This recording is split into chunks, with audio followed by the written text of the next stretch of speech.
if I told you to draw anything in this moment right now, say you had 30 seconds to a minute, what would you make? Keep that image in your head for a second, because that first image is what I want to focus on here. That first image you think of is really the initial thing your mind is drawn to in a creative scenario. What was yours? Maybe you know why, maybe you don't. Was it, say, an animal, a movie character, or something else entirely? Now, if I had to think of what I would do an eye. They're very versatile. I can use them in a lot of different contexts. They can be happy, sad, angry, scared. You can do a lot with the shape and form of an eye, and I've spent a really long time learning how to draw an eye, so those habits I developed were brought to the forefront of my head and eventually became the first thing I think of. I also draw way too many eyes.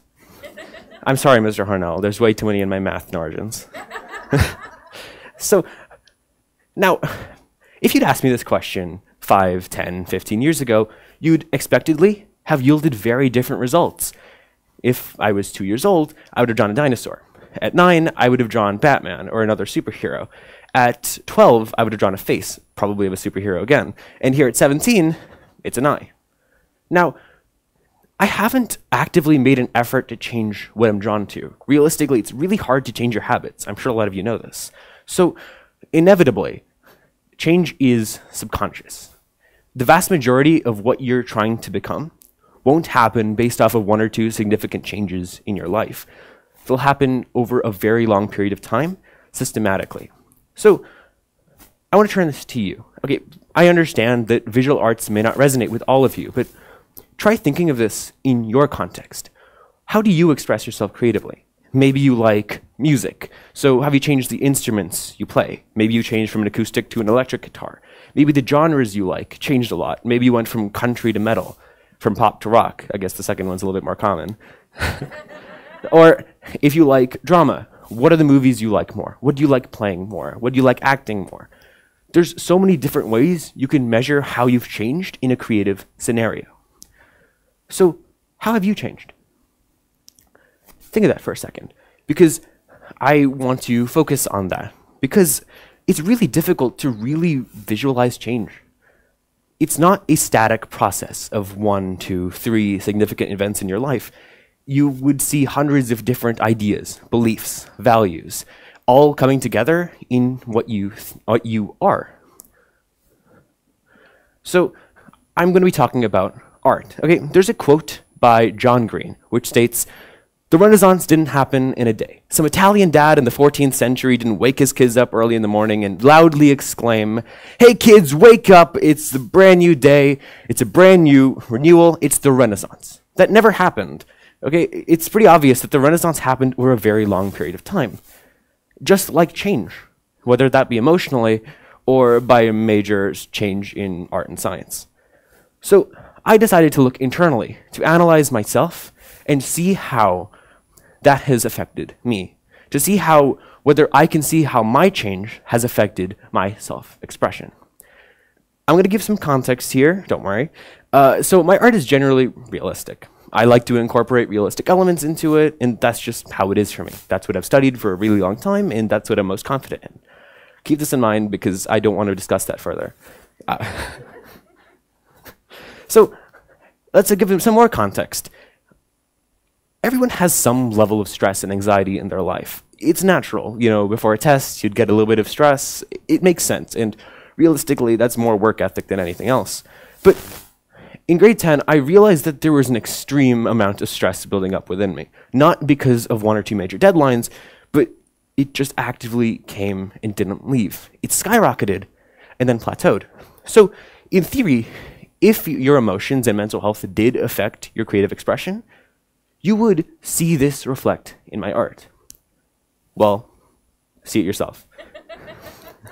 So the image on the left was made in around 2019, so late 8th grade, early 9th grade. So how would you describe this? It's bright, bold, vibrant. The colors punch at you. And the subject matter is really, really bright. You would immediately see this image and recognize that it's a tiger. It's meant to be a symbol of power. But look at the image on the right. This is made in the peak of my intense levels of stress and anxiety. And honestly, I feel like this might have contributed to it. So all of those adjectives I used to describe the one on the left don't apply to the right. This isn't a really powerful image. Half of it's secluded in darkness. The texture is significantly more dirty. It looks way more textured. And even though I used over 60 different colors of colored pencils in this, I'm pretty sure a lot of you thought this was a black and white image. That's how things got. Now, you might be thinking, wait, in realistic artworks, don't you try color matching your colors to images? Well, you would try to. What I've found is that realistically, when you look at an image for a day, you would try color matching to that image exactly. But I've had way too many instances of coming back the next day, looking at the exact same image, and realizing that my color is completely wrong. That's happened way too many times, and I think I've wasted about 7 weeks of my life just repeating different sections of artworks. So it's clear how my emotions have reflected in my form of self-expression. Now, that's just me. I might be cherry-picking data, but let's look at another person, a significantly more famous artist, Francisco de Goya. Francisco Goya was a very much renowned artist in 18th century Spain. He was the portrait artist for the royal family. As you can see on the left, Charles IV and his family. This is a beautiful portrait of all the people in the royal family. The brushstrokes are deliberate. You can see almost the unique characteristics of everyone in this image. The colors are both like pastel and vibrant, and they really show how royal and regal the characters really are. There's a reason he was picked for it, but Spain was never constant. It went through extreme levels of political turmoil, and many characters you see in that portrait were killed. There was extreme violence in the streets, and Goya was bear witness to all of this. So with rampantly worsening mental health, and him losing hearing in one ear and rapidly losing hearing in the other, this was the culmination of everything that happened. Saturn devouring his son. This was a painting that he never told anyone about. In fact, his grandson had told museums about it. I wonder why. Because this wasn't painted on a canvas or a piece of paper. This was painted on the wall of his kitchen. I don't know, maybe something with eating? I don't know. I don't know what he likes to eat. Okay, so after that extreme amount of political turmoil, you can see how different this artwork looks, to say the least. All the vibrant color is gone. It's a desaturated, dirty color of brown and black and gray in this image. And the only ounce of vibrant color is the blood gushing out of the victim's head. It's really clear how this artist, Francisco Goya, was really, really impacted by the political situation in Spain at the time. Now, okay, I understand that this situation might be a little extreme for everyone. I'm sure a lot of us aren't living through major conflicts. Actually, scratch that, we are. There's multiple going on right now. Okay, I'm sure a lot of us aren't going through major mental health crises. Actually, scratch that too. About a third of high school students have some level of mental health disorder. Okay, maybe this isn't as extreme as I thought it was going to be. But at least I'm proving my point here, and that your emotions and your mental health and your external circumstances can have a real impact on your self-expression. So I want to turn this to you here. I asked you before how your self-expression has changed. Now, knowing that your emotions and your circumstances and your mental health can affect it, do you know why?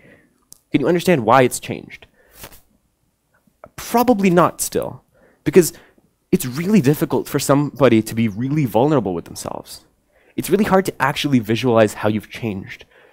Seriously, when I did this, when I had to go into myself and see how I've changed, in grade 10, I forgot that I was buzz cut. My hair was not this long. That seems like a very visual difference. I forgot about it. So there are seemingly obvious things that you'd just forget about. So finding a way to visualize that change is the catalyst for finding out more about yourself. So why does this matter? So realistically, looking into yourself, finding how your creative expression has changed, looking at random artworks you made in the last couple of years, how does that actually matter? Well, in of itself, not very much, but it's the catalyst for change. If you're able to see where you've been and where you are now, you'll be able to see the changes that led you to here. Because life isn't a series of one or two major events, like a lot of people assume it is. It's a kaleidoscopic range of different events, ideas, and beliefs and values that you've had over your life. Some maybe you've gained, some maybe you've lost. And that is what change really is. It's really difficult to encapsulate all of that into one simple look into your head. Because, let's be honest, there's way too much stuff to look at.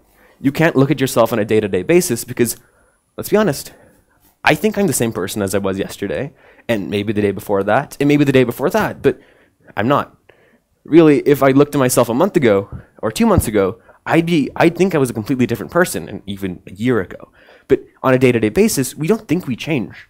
We don't think we're a different person, but we are. The changes might be minute, but they're not negligible. They add up. And so if you're taking those tiny, tiny differences and trying to see every single one of them, it's going to be really hard. So finding points where you can really see how you've changed is a really, really crucial way to see how you've actually changed. Because we view ourselves as constants in our life, as stagnant figures. The world changes around us, but we are the same. That's completely untrue. We change just as much, if not more, than the world around us. And let's be honest, the world isn't the same whatsoever. So we're living at a really, really weird time because atop everything that happens with being a teenager, we're living through a major global pandemic, multiple global conflicts, a sensationalized news headlines, politics becoming mainstream. We're living in a world where our lives are blasted on everyone's devices, and so who we are is really difficult to really find out because we're presenting a very different version of ourselves. Individuality has never really been this polarizing. We all want to belong, yet we all want to be unique. We all want to be in a group where we feel belong to, we feel like we have a connection to, like they care for us, like they resonate with us. But we also want to be our own person. We also want to be unique. We all also want to have our own characteristics and traits. And it's pretty obvious which one we're focusing on more. With college apps approaching, especially for people in my grade, people are really struggling on finding out who they are because their idea of who they are is them from years ago. They've not realized how much they've really changed through COVID. So when I was describing myself in preparing for my college apps, how was I describing myself? I was a completely different person to who I actually was. I looked at this after this internal analysis, and I was really cringing at what I thought I was. My interests are so absurdly different. It's really funny. So when you realize that you've changed so much, how are you actually going to be able to categorize that? You have to find a way to visualize your change. So mental health is becoming more and more apparent. Approximately a third of high school students have some level of mental health disorder, and approximately 40% have stopped doing routine activities out of jadedness. That's basically to summarize the diagram behind me. So realistically, this isn't a niche issue, and honestly, seeing the amount of self-deprecating humor, I completely agree that OFS is not an outlier. So finding a way to see change shows us where we've been, where we are, and through extrapolating data, where we're going. So if we're not in a happy place now, we're not going to be in a happier place in the future just by happenstance. We're going to have to actively take change in our lives. And the best way to identify that is through finding a way to visualize your change. I consider myself the same person as I was in grade 10, but through this, I realized how absurdly different I really am. My art isn't the same. I've really grown, and it's pretty clear how that's reflected in my art. It's significantly brighter, it's significantly bolder, and though subject matters may be a little darker in some places, it's less so because I'm choosing them out of spite, and more so because I find them pretty cool. So I've seen how I've grown, and that's reflected in my art. So I realized that I had to work on myself, that I couldn't stay in that anxious period of life forever. It was starting to affect my relationships, it was starting to affect my academics, and really at that point, my future. So being able to look at myself internally, being able to work on myself, came from the visualization of the change I had taken. So turning this finally back to you. Are you happy with where you are right now? Do you consider yourself the same person as you were last year, or maybe even a couple months ago? Maybe you do, maybe you don't. But finding a way to measure change, Finding a way to see how you've grown, how you've not grown, and where you want to change yourself is crucial. And the best way to measure change is to visualize it. The best way to visualize change is through looking at your self-expression. Thank you.